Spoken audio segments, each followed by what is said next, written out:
funnily enough, today is my anniversary. 14 years ago I purchased the ferry. So the history of the Pink Ferry is actually quite vast, really. I mean, we're one of the oldest passenger ferries in the country. There's a book which a local Hamble resident has made up, giving detailed documents of factual crossings. One of the earliest recorded crossings was in 1492, and that was I think it was raised in Magna Carta as well. There's numerous points throughout history where there's a mention of the Hamble to Warsash ferry being used by kings, by royalty, where they would tow the horses behind the ferries, because it's a long way. You're talking, hundreds of years ago. To cross the river, you'd have to walk all the way up to Botley, because there was no other bridge.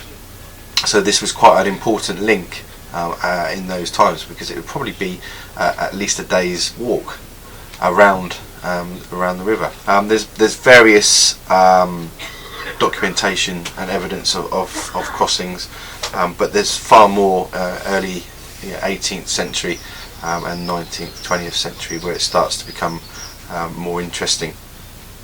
And we have a solid history of families that would own and run the business, and then it was then taken over in the early 19th century by a brewery, which was quite nice for the ferrymen, because they would sit and have a pint and then row people across the river. So quite a relaxed way of life then. And then skipping up to more present times, Ray Sedgwick, who is the longest recorded ferryman, longest serving ferryman. He's now pushing 80 years old, and he first helped his grandfather down here when he was 9, so he's been working at it for sort of 70 odd years. He purchased the business himself when he was 20, and he's still working here today. He worked for about 50 years without a single day off. He never married. He married the business, and his first day off was when he was quite poorly and had a heart attack. But then he was in hospital unconscious for about 3 days, and I had a phone call from the hospital from the nurse saying Mr. Sedgwick's very distressed, he's just woken up, come round, and he's worried about who's running the ferry. And that was his first thoughts when he came round, which is a nice thing. But yeah, he's still here today. He works a couple of days a week on a voluntary basis, and it just keeps him active. It's what he wants to do.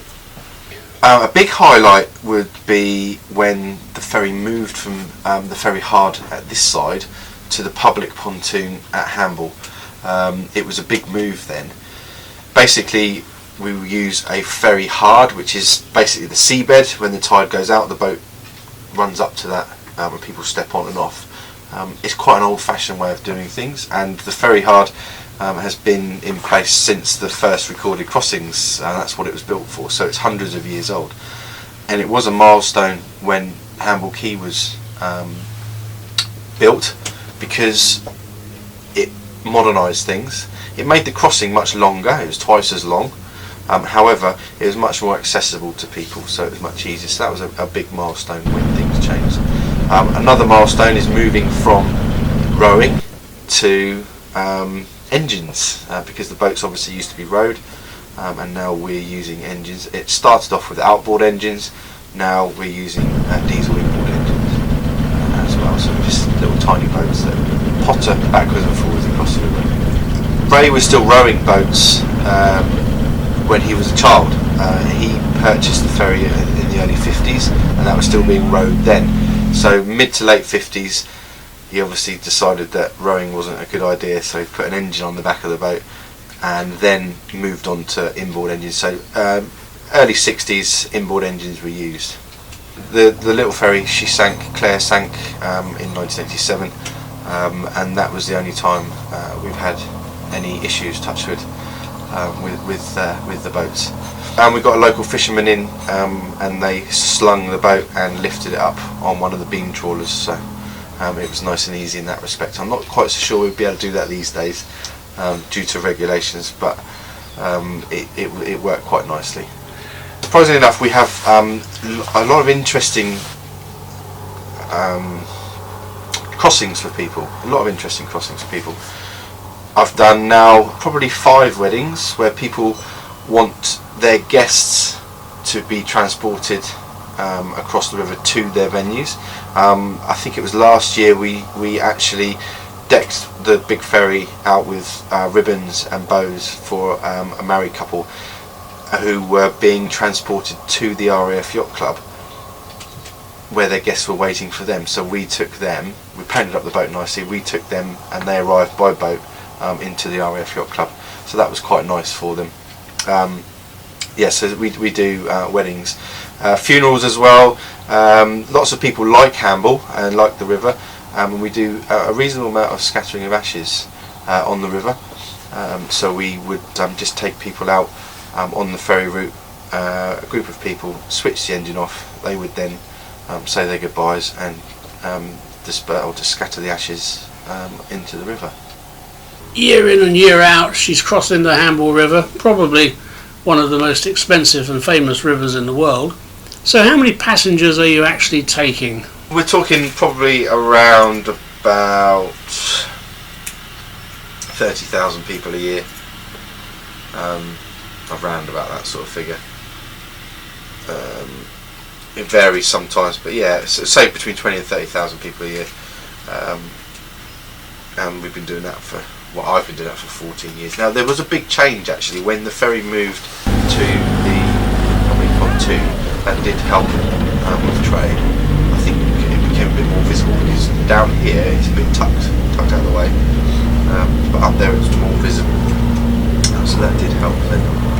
Yeah, so say we do, so 10 years we're talking probably 300,000 people maybe. And a lot of that is just tourists. We used to offer a service for people travelling to work in the morning. We start at 6 o'clock. However, there was like 4 or 5 people coming, and then if it was raining, they wouldn't turn up. So we decided that actually wasn't really important. So we just standard hours now. But we have a lot of people in the summer. And do you sit here in the office with your binoculars looking over at Warsash every day for customers? We have to, yeah, we're on a line of sight, so we have to look out for people. We've since updated, so we've got a phone number. If someone wants to cross the river, we will, there's a phone number and that will get through directly to the boat. You can call for that. I don't know many ferry services that are actually on demand like that, so you just literally phone up and we'll come across and get you. There's not a timetable. Our timetable is from 9 o'clock in the morning until 4 o'clock in the evening, and we're just on demand. Today's a nice day. 4 o'clock in the winter is pretty bleak down here, and I've done surveys, passenger numbers, to work out when the core travel times are. So winter times, basically it's daylight hours in the winter. 4 o'clock we would stop, and then in the summer we work till 6 o'clock. A little bit later in the evening, and then there's a river taxi in the evening that will take over from that, so that people can still cross and go to the pub or go to the restaurant, have dinner, something like that. What keeps me here is the lifestyle. It's relaxed. It's nice to work outside. It is bleak here in the winter, but in the summer it's lovely. We work hard. Particularly in the summer, but it's a labour of love. Yes, it is a labour of love because I've been doing it now for the best part of 15 years, and I love it. I work most days. It's what I want to do. It's what I choose to do. I'm never going to be a rich man, but I make a living, make a steady living, and keep a couple of guys employed as well, which obviously helps. I just enjoy it. I enjoy working on the water. And I enjoy the challenges of everyday business. It's nice. It takes the crossing takes around about 8 minutes each way, and then you obviously got loading and unloading on both sides. The distance has now doubled. We're talking around about 700 metres now. 700 metres. But it depends on what state of tide it is. If the tide's up, it's actually a little bit further because the boat has to travel further. If the tide is low, the boat doesn't have to travel quite so far. You go into any pub in Hamble and ask the question, why is the ferry pink? Everyone would come up with a different answer. So what is the truth? How did this little ferry suddenly turn pink? How it turned pink is a good question. I've been asked that many times. I think it was in 2001, my brother and I were thinking of purchasing the business. It wasn't doing particularly well, and having dinner with my twin brother and my younger brother and with my mum, and we were thinking of ideas of raising the profile. My brother is a designer who works in the city, and he just made a flippant comment one day and he said, "Paint it pink." And I was like, no, that's really not a good plan. And he sort of said that, he said, but that's a really good way of raising the profile immediately. And I went away, thought about it, and thought actually that's not a bad idea. So I had more discussions with him. He said, be aware that people are going to struggle with that because it's a big change. And lo and behold, they did. But we changed the colour in 2002, and immediately it hit the local press, and local residents were interested, so it generated a lot more interest in the ferry that way. So that is the reason why it's painted pink. There's a common misconception that we've got a job lot of cheap pink paint. That is not the case. It was chosen on purpose. So immediately there was interest, and some of it was very negative. However, it's still interest, and trying to put the ferry on the map. If you Google Pink Ferry now, the first thing that comes up is our ferry down here. So it has helped definitely raise the interest of the ferry. There was plenty of backlash. There was graffiti done to the ferry shelter on the Warsash side, but it was actually done quite tastefully. They had painted big yellow spots on the ferry shelter to make it look like Mr. Blobby, which I thought was really quite amusing. So I took some photographs of that as well, and that's one in my scrapbook. So there was a bit of backlash on that. The residents on the Warsash side were very unsupportive at first of us painting the ferry shelter pink, because they said it ruined their view across the nature reserve. However, I spoke to them and said, we need to raise the profile of this business, so that's what we did. I've had a letter from Canada, I believe it is, people asking for our book, to see about the history, because they're interested in that. We've been mentioned in the House of Lords. The little pink ferry was mentioned in the House of Lords, and we've been on Top Gear, we've been on Charlie Dimmock's River Walks, we've been on the news numerous times. So the front of Ideal Homes magazine, we're on the front of that for a pink building. So there's been a reasonable amount of publicity, and I think that's a lot of that to do with the colour. Top Gear they were filming down here for the Toy Boater Challenge, and they were filming in the river, and there were several shots of the ferry crossing the river there, and James May decided to plough his dinghy into all of our moorings and dent some boats, but it was all in good humour. It was a good taste. We were mentioned in the House of Lords. There's a lord on the river who uses his boat here, and he's very friendly with Ray Sedgwick, who is the longest serving ferryman we have. He's been doing this for about 70 years, I think, and he mentioned it as a supportive comment about the pink ferry helping local community and helping local businesses. So it was a nice thing for him to do.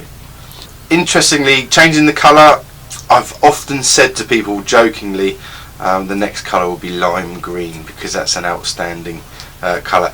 I don't think it's going to change. It's interestingly enough, when we did change it, the boats were white. Now they're pink. I think that if we changed it back to white, people would complain now, because people know the pink ferry. That's what it's called, the pink ferry. And there is no plans at the moment. It's our branding. That's what we are. We're never going to be millionaires doing this job. It's a lifestyle, but it certainly did help. There's no doubt about that. It helped keep passenger numbers are very steady. So we're not massively busy, but we can earn a modest living of what we do. If we hadn't changed it pink, I do wonder whether the ferry would still be here. Bearing in mind we don't get any subsidy or any help from local authority or transport authority or anything. We're completely independent. So it was a good move, I feel, changing things pink. Yes, so there's we've got numerous things to do with the pink ferry, and very few of them have actually been anything to do with me. I haven't instigated any of it, which I actually take as a compliment, because people see this as a I think icon's the wrong word, but a point of interest in the local community. So there was a local guy who was making models of the ferry. There's one here, all handmade, and they were sold in a gift shop up in Hamble, along with a model of the ferry shelter, which is in Warsash.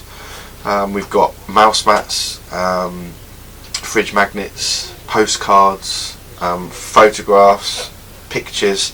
There's a small book as well, all to do with the ferry. And what's great about that is all of it is pink. Everything is pink. So the idea of when we were sat around the dinner table discussing pink paint, in my eyes, has actually pulled off.